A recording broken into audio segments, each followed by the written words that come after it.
Alfa i Omega, idejni začetnik, realizator projekta u Tribunju, Tribunjska ljetna košarkaška akademija, Little košarke i sve što spada tu, Šime Kumanović.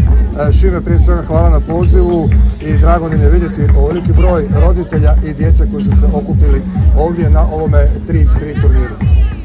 Hvala tebi što si došao i uvijek nam je zadovoljstvo kad neko od medija hoće popratiti ovakve aktivnosti dječje koje inače svi pričaju o tome kako su djeca važna i bitna, a u stvari kad je to konkretan slučaj onda baš i nema nekih područja. Tako da nam puno znači kad nas neko želi pratiti za ovakve aktivnosti koje nisu marketinške interesantne, ali su vrlo korisne i vesele za sve sudionike projekta.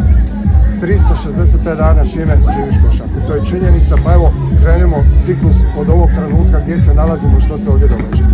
A evo, Tribun je redovita naša ljetna destinacija Vučića i to je od 96. godine praktički od kad smo krenuli sa Vučićima u Zagrebu, tako su krenuli tu projekti. A cilj ovog projekta je bilo da se u ljetnim mjesecima napravi neki korisni sadržaj za djecu Tribunja, bližeg okruženja i svu djecu koja dođu na ljetovanje ili kod bake ili djeda tu u Tribunji ili okruženja ili dođu u turizam. Svima je to jedna dobra prilika da se upoznaju i da ljeto provedu na jedan zabavan, koristan način. I eto, mi smo ih okupili na taj način jer tu se javljaju samo oni koje košarka zanima, koji hoće probati košarku i nastojimo se dobro zabaviti i da nešto nauči. Projekt Little košarke je veliki projekt koji se sastoji od 3 programske cjeline. Evo, danas ste tu na turniru Škver 3x3 basket. To je turnir dakle, za djecu od 6 do 16 godina, u 5 kategorija se igra. U svake kategoriji dakle, postoji pozicija i pravila koji se držimo da nekako olakšamo svima da mogu sudjelovati na tom turniru. Pokušavamo dakle, da svi sudionici dobiju nešto na tom turniru, neovisno o rezultatu, rezultat je to najmanje važan, ali naravno treba proći to, u životu se prolazi pobjede i porazi, tako i tu prolazimo pobjede i poraze. I svakog te situacije, pobjede i poraza nekako čini mi se da moramo dobiti neki poticaj za dalje. Dakle, ako su i pobjedili da dobiju poticaj da više treniraju, ako su izgubili isto tako da više treniraju, da budu bolji. Jedan od tih programskih cjelina je i 3K, to je recimo i brand naš 3K, najpamtljiviji i svi nas znaju po 3K. To je Tribunjska ljetna košarkaška akademija. Ovog ljeta traje 5 tjedana, svaki tjedan se trenira svaki dan od ponedjeljka do četvrtka, a petak, odnosno svaki tjedan završava sa ovim turnira 3x3 košarke. Dakle, sporta koji je olimpijski sport i koji je u ekspanziji i sigurno će neki od ovih možda u budućnosti igrati taj 3x3 košarku na košarku. I zadnja aktivnost, odnosno treća, je program Festival košarke gdje imamo nekoliko dana revijalnih utakmica 5x5, isto tako i nekih urbanih nastupa, urbane kulture tipa pleksnih skupina, uličnih performera, igara, motoričkih i košarkaških igara za djecu i za roditelje i za sve posljedice tog događanja. Naravno, sve to prati isto nekako odgojna komponenta, tako da imamo tijekom tih tjedana održavanja programa Little košarke i neke radionice iz područja psihologije, socijalne pedagogije, nutricionizma, korektivne gimnastike. Tu su uključeni i stručnjaci iz tih područja jer nastojimo na jedan opet zanimljiv način prezentirati ono što je važno u životu, da se steknu neke zdrave i korisne životne navike za bolju budućnost sve djece koja su uključena u ovaj program.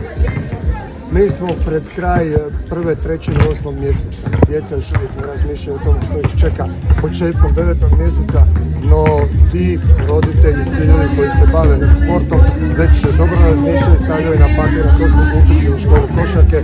Drži školu košarke Vučić je rasprostranjen po gotovo svim zagrebačkim kvartovima.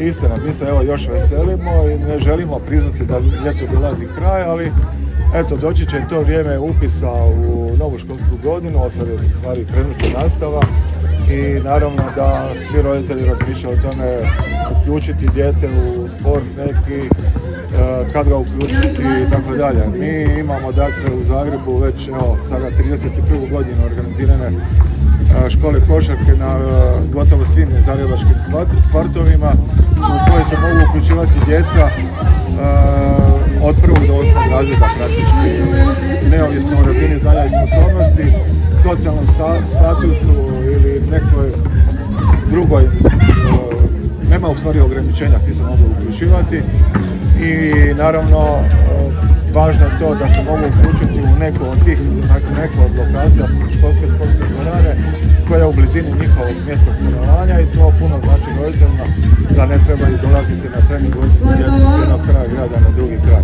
Naravno u tom programu imamo i program za nadarene, tu je malo teže doći na trening jer dolaze djeca iz različitih gradskih kvartova, nekima je to blizu, nekima dalje, nekima najdalje, ali u svakom slučaju, eto, to je žrtva roditelja, a ne bih rekao žrtva, podrška roditelja da omoguće djetetu, onima koji su nadareni, da mogu trenirati tijekom cijele godine malo naprijed. U okviru tog programa koje radimo u Zagrebu, osim treniranja, naravno da radimo i neke druge aktivnosti kojima ćemo zainteresirati djecu da što duže ostanu u košarci, da im košarka postane dio njihovog života. Ne očekujemo od njih naravno da će biti svi vrhunski sportaši, košarkaši i to nije toliko važno. Važno je da se nauče onim važnim životnim vrijednostima koje su važne za zdravo društvo, da steknu navike bavljenja sportom, košarkom i da steknu zdrave životne navike, zdravo se hraniti, zdravo živjeti, to je eto neka poruka za sve one koji žele uključiti djecu da ih mogu uključiti u našu školu košarke, jer stvarno se brinemo za njih od početka, dakle od kada se uključe pa dok se ispišu košarke ili nastavlja negdje u nekom drugom putu. Mi godinama od prvog dana radimo školu košarke za košarkaški klub Cibonu i naši najnadareniji dječaci do 12 godina, nakon što navrše 12 godina prelaze u program košarkaškog kluba Cibona i tamo nastavljaju svoj košarkaški put, a sva druga djeca koja nemaju razinu, njih usmjeravamo neke druge klubove o razini, dakle, koju imaju tamo gdje mogu nastaviti košarkaško usavršavanje, tamo nastavljaju i uživaju u tom programu i nakon toga. Počela je škola, odradili smo školsku godinu i u klupama i na treninzima, završi školska godina i evo opet Šime sa svojom idejom i projektom koji dugo traje, a to je košarkaški kamp u Zagrebu. Eto, nakon tog ciklusa bogatog u Zagrebu koje imamo za naše polaznike, rekao sam već da imamo tu taj program škole košarka, ali naravno možda smo i jedinstveni po tome, od prvog dana radimo našu klubsku ligu, Cibona ligu, u kojoj mogu sudjelovati svi naši polaznici, neovisno o razini znanja i sposobnosti, i igraju tu ligu cijele godine. Osim toga imamo još i neka naša događanja tipa Veseli Božić koji radimo za vrijeme Božića. Eto, te selekcije, to je isto klubski projekt, klubske selekcije. Imamo All Star susret koji radimo istog-zapad po uzoru na NBA. Imamo još puno tih nekih drugih aktivnosti događanja koje ne radimo redovito, ali povremeno radimo i naravno svu djecu vodimo besplatno na sve utakmice Cibone. To je isto značajno da mogu vidjeti svoje idole na utakmicama i da mogu provesti jednu večer, jedno poslijepodne u jednom obiteljskom okruženju. To je stvarno velika stvar da osjete tu atmosferu Draženovog doma i da mogu navijati, fotografirati, se družiti sa svojim idolima. I nakon te sezone dolazi ljeto, naravno naša isto destinacija prije ovog projekta u Tribunju, a to je ljetni košarkaški kamp NBA koje radimo već godinama u Zato Holiday Resortu, ali inače smo ga radili na različitim lokacijama na Jadranu, a ovo je sada u zadnjih 10 godina naša stalna lokacija gdje imamo sve što nam treba i stvarno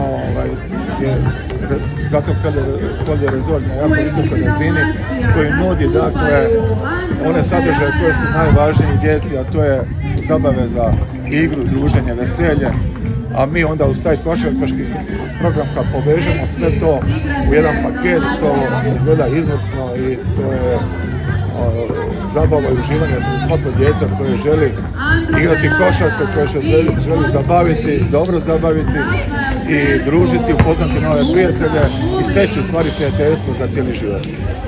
I sad je jasno, nismo pretjerali kad smo rekli da Šime Kumanović 365 dana živi košarku, a ako ostane nešto vremena, onda ćete vidjeti na košarkaškim turnirima. Samo zgodom spomenimo da su naletili na tebe u Zagrebu i u Šibeniku, nisi propustio priliku doći vidjeti Trix3 košarkaša na Pro Trix3. A je, košarka je eto, moj život i nastojim svako to neko slobodno vrijeme provesti uz košarku, različito događanja koja se događaju i popratim i prvu ligu, ABA ligu, mislim sve utakmice koje se održavaju u Zagrebu, u Hrvatskoj ili izvan Hrvatske i pratimo te naše mlade reprezentativce kad igraju negdje po van, isto ekipa dolazi gledati, idemo zajedno na putovanja, a to je tako, popratili smo i ovaj projekt X33 turnir sam osobno u Zagrebu i u Šibeniku, to je stvarno izvrstan projekt i to nam treba za osvježenje košarke, na taj način se stječu novi mladi košarkaši, najmlađi i sigurno ti programi se moraju nekako održavati da bi se napravio taj neki kontinuitet, s obzirom da ljeti nema košarke 5x5, rijetko gdje se provodi neki turniri. Možda najviše tih turnira ima tu po Dalmaciji, pogotovo u Zadru. Znam da Zadar ima i svoju ljetnu ligu, Dubrovnik ima festival košarke, to znam. I možda još neke sredine rade. Znam da su Zadani isto jako angažirani tijekom ljeta, škola košarke Zadra i drugi klubovi po Zadru. I to je stvarno pohvalno za sve njih.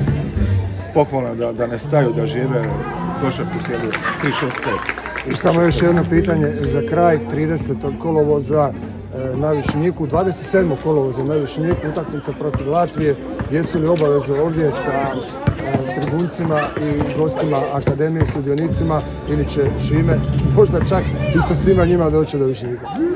Volio bi da još malo potraja, ali ipak ću vjerojatno sam otići jer akademija i Lito od košarke će završiti do tada i bit će mi drago, bit ću još tu sigurno, pa ću doći sigurno dati podršku našim reprezentativcima koji su krenuli u jedan onako simpatičan napredak i vjerojatno bit će nešto od toga. Sigurno. Hvala lijepo i ništa za kraj, očekujemo jedan dobar tekst za Basketball HR i osvrt na tu utakmicu koju ćeš odigrati. Hvala ti. Može, hvala, uvijek mi je zadovoljstvo kad ga nazovete i kad želite popratiti i samo tako dalje. Hvala vam puno. Hvala vama, hvala tebi, srećan. I tamo smo se htjeli oprostiti od Šime kad smo se sjetili glavne stvari. Da, ovakve stvari, krenulo je 96. godine smo mi krenuli sa ovim programom Lito od košarke. Tada se nije zvalo Lito od košarke, tada je bilo nekakav cilj da se vrati košarka u tribun. Košarka 80. godina u tribuni bila jako popularna, ja sam bio te mlade generacije koja je igrala tu košarku. Međutim, do rata se to nešto igralo, a onda nakon rata još nešto malo i onda je stalo. U stvari, nakon rata se nije ni pojavila. Ideja košarke u tribuni je bila ta da jednostavno vratimo košarku, međutim, tu je teško vratiti košarku, jer nisu više vremena kao prije. Mi smo trenirali košarku na vanjskim terenima i po buri, i po kiši, i po snijegu, i po svim vremenskim uvjetima. To nama nije ništa smetalo. Sami smo gradili košare, terene, niko nam nije pomagao u tome, nego smo sami samostalno radili. I sve to govorim zbog toga što i 96. godine kad smo krenuli, sve je išlo zbog tog entuzijazma koji u meni i u ekipi oko mene.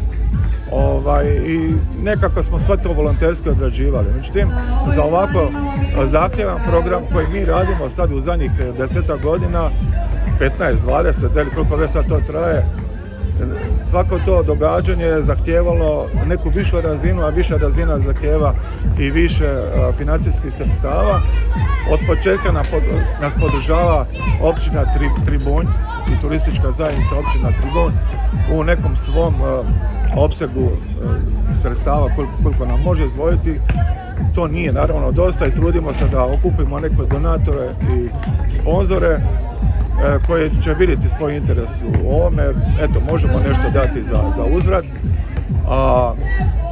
Ali kad imamo za pokrovitelja ili velikog sponzora Ministarstvo turizma i sporta, prije je to bilo Središnji državni ured za sport, evo sad nekoliko puta smo već dobili neka sredstva iz tog programa za lokalni sport i jako smo zahvalni što su prepoznali ovaj program kao jedan korisni program za najmlađe, za djecu i mlade. I moram naglasiti, moram im se zahvaliti, dakle Ministarstvo turizma i sporta podržava ovaj program ove godine i puno će nam biti lakše zatvoriti financijsku konstrukciju. Hvala općini, načelniku Marku Grubeliću, hvala predsjednici turističke zajednice općine Tribunj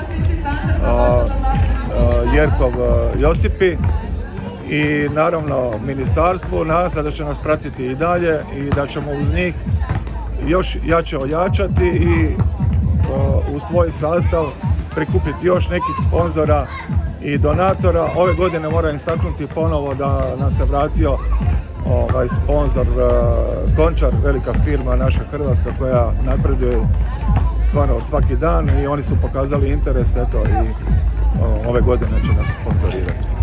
Odlično, hvala puno. Pozdrav, hvala.